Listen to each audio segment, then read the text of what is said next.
ختم نبوت کے لحاظ سے بھٹو جیسے وزیر اعظم کی اسمبلی میں مولانا شاہ احمد نورانی صدیقی رحمۃ اللہ علیہ ماڈرن دنیا میں پاکستان کی پارلیمنٹ میں بیٹھ کر آپ نے وہ کردار ادا کیا کہ جو دوسرے ممالک کے لیے بھی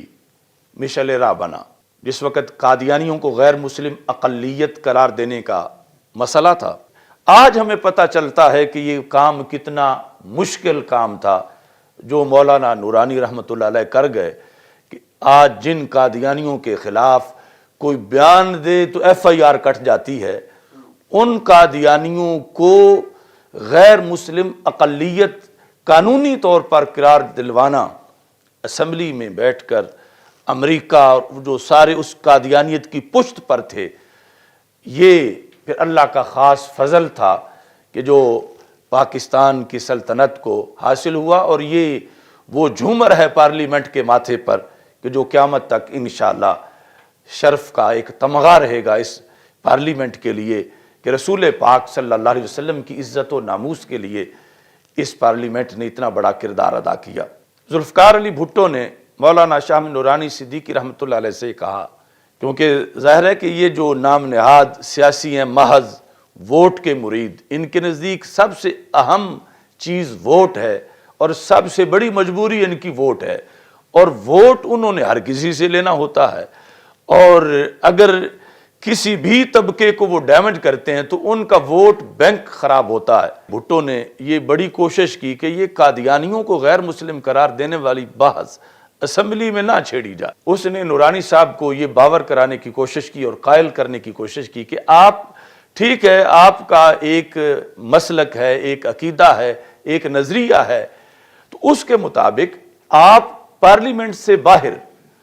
مدارس میں، مساجد میں ان کو جو کہتے ہیں کہتے پھریں، لیکن یہ پارلیمنٹ کے اندر آپ یہ بحث نہ لائیں۔ یہ فتوے دینا کہ فلاں کافر ہے، فلاں کافر ہے، یہ مسجد کا کام ہے، یہ مدرسہ کا کام ہے، یہ پارلیمنٹ کا کام نہیں۔ یعنی یہ اس وقت بھٹو کی دلیل تھی، اور آج تو ہمیں کہتے ہیں نا کہ یہ مسجد کا بھی کام نہیں، لیکن اس وقت ابھی بھٹو کی سوچ یہ تھی کہ مسجد میں کہہ لو، مدرسہ میں کہہ لو، لیکن یہ تو پارلیمنٹ ہے، تو یہ ایک پورا ملک ہے، پھر انٹرنیشنل برادری ہے، پھر ہمیں دنیا کیا کہے گی؟ پارلیمنٹ میں یہ قرارداد پیش نہ کریں اور نہ ہی منظور کرائیں، چونکہ جب پیش ہوگی پھر امتحان ہوگا کون حمایت کرتا ہے کون نہیں کرتا۔ تو مولانا شاہ احمد نورانی صدیقی رحمۃ اللہ علیہ نے بھٹو کو جن لفظوں سے قائل کیا کہ بھٹو جیسا آزاد خیال بندہ بھی اس عین مذہبی ایشو پر ڈٹ گیا اور بالآخر قادیانیوں کو غیر مسلم اقلیت اسمبلی میں قرار دلوایا گیا، تو آپ نے فرمایا کہ ذوالفقار علی بھٹو تجھے منتخب کیا ہے ان نمائندوں نے جن کو عوام نے ووٹ دے کے منتخب کیا، تو ان بندوں کا منتخب ہے، اور حضرت محمد مصطفیٰ صلی اللہ علیہ وسلم اللہ کے منتخب ہیں،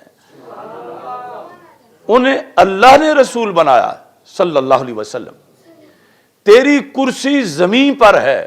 ان کی کرسی عرش بری پر ہے۔ اب تو اس ملک کا منتخب وزیر اعظم ہے۔ اگر کوئی بندہ آج اسلام آباد میں اپنی کرسی رکھ کے بیٹھ جائے اور کہے میں بھی وزیر اعظم ہوں، تو آپ یہ کہو گے کہ کہتا پھرے کوئی بات نہیں، یا اس پر آپ کوئی ایکشن لوگے؟ اس نے کہا میں ایکشن لوں گا، میں منتخب ہوں، پوری قوم نے مجھے منتخب کیا ہوا ہے، اور میرے ہوتے ہوئے جو کہے کہ میں بھی وزیر اعظم ہوں تو میں کہوں گا، بولوں گا۔ آپ نے فرمایا کیا بولو گے؟ کہنے لگا میں کہوں گا یا تو یہ بندہ غدار ہے یا پاگل ہے، ان دونوں میں سے ایک بات ضرور ہے۔ تو مولانا شاہ احمد نورانی نے فرمایا تجھے لوگوں نے منتخب کیا، ختم نبوت کے منصب اور خاتم النبیین کا مرتبہ ہمارے آقا صلی اللہ علیہ وسلم کو اللہ نے دیا۔ اب تو ایک چھوٹی سی کرسی والا کہتا ہے کہ میرے ہوتے ہوئے اگر کوئی دوسرا کہے میں بھی وزیر اعظم ہوں تو وہ یا تو پاگل ہے یا غدار ہے۔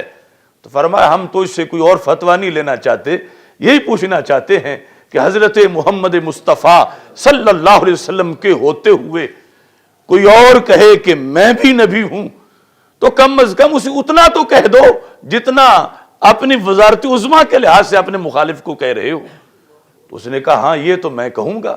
کہ سرکار دو عالم صلی اللہ علیہ وسلم کے ہوتے ہوئے جو کہے میں بھی نبی ہوں وہ پاگل ہے، وہ غدار ہے۔ تو آپ نے فرمایا یہی ہم تحریک چلا رہے ہیں، یعنی حضرت محمد مصطفیٰ صلی اللہ علیہ وسلم خاتم النبیین ہیں، اور آپ کے ہوتے ہوئے یہ کانا دجال یہ کہتا ہے میں بھی نبی ہوں، اور پھر یہ لوگ اس کی تبلیغیں کرتے پھر رہے ہیں۔ یہ ہے ہمارا ان سے جھگڑا۔ اس طرح یعنی وہ جو ایک بہت بڑا مذہبی فریضہ تھا اس کے لیے مولانا شاہ احمد نورانی صدیقی رحمۃ اللہ علیہ نے بھٹو کو قائل کیا، تیار کیا، پھر اٹارنی جنرل کو تیاری کروائی، پھر اسمبلی کے اندر اسمبلی کے باہر یعنی پورے ملک میں دورے کیے، اور اس طرح کر کے وہ تاریخی کام اللہ تعالیٰ نے ان سے کروایا کہ جس دن سے وہ ہوا اس دن سے آج تک یورپی یونین کا کوئی بھی وفد آئے پاکستان میں یا یورپی یونین کا جب بھی کوئی اجلاس ہو پاکستان کے حوالے سے تو اس میں یہ بات سر فہرست ہوتی ہے کہ یہ جو قادیانیوں کو غیر مسلم اقلیت قرار دلوایا گیا ہے پاکستان کی اسمبلی سے کسی طرح اس کو واپس کروایا جائے۔ یعنی وہ آگ لگائی باطل کے خرمن کو مولانا شاہ نورانی صدیقی رحمۃ اللہ علیہ نے کہ اس کو بجھانے کے لیے دن رات امریکہ اور اس کے حواری لگے ہوئے ہیں، چونکہ یہ سب سے بڑے دشمن ہیں اسلام کے اور پاکستان کے یہ قادیانی جو ہر وقت سازشوں میں مصروف رہتے ہیں، اور ان کے پیچھے ساری غیر مسلم قوتیں ان کو سپورٹ کر رہی ہیں، اور پوری دنیا میں ان کو جس شخص نے نکیل ڈالی تھی اس کو شاہ احمد نورانی صدیقی کہا جاتا ہے۔ یعنی 5-6 گھنٹے مناظرے کیے یورپ میں قادیانیت پر، یہاں تک کہ قادیانی کتابیں چھوڑ کے بھاگنے پر مجبور ہوئے۔ مولانا شاہ احمد نورانی صدیقی رحمۃ اللہ علیہ نے اس انداز میں ختم نبوت کے لحاظ سے کام کیا۔